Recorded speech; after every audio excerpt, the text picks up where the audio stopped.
All right, so this is an incredible deal. Jacob has this vision at night. He has this dream. He sees the angels of God ascending and descending. And he wakes up and he says, surely the presence of God was in this place and I didn't know it, because the presence of God is there and the resources of God are moving up and down on this ladder. And Jacob sees this and he calls this place Bethel, Beth meaning house and El meaning God. This is none other than the house of God. This is the gateway to heaven.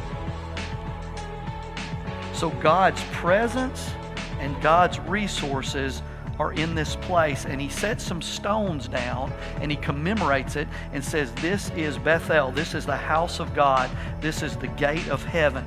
I've experienced the presence of God. God has visited this place.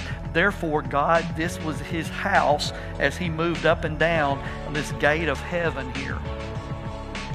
Now, the benefit of this was we find out that God still wants to be here. He hadn't forsaken us. That's incredible, everybody. Because we didn't deserve it. As is everything else with God, we don't deserve it. But he chose to come and to dwell there with Jacob, even though Jacob was a mess.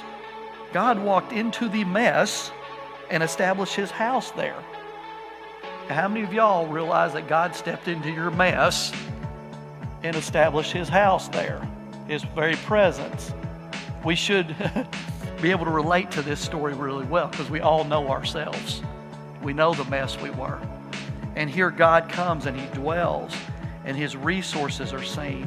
And so he sets this pillar down, these rocks, and memorializes it. Now the problem with this was it's only with one person in one place. So is that it? You have to travel to Luz, to Bethel to see God's presence? That's what happened here.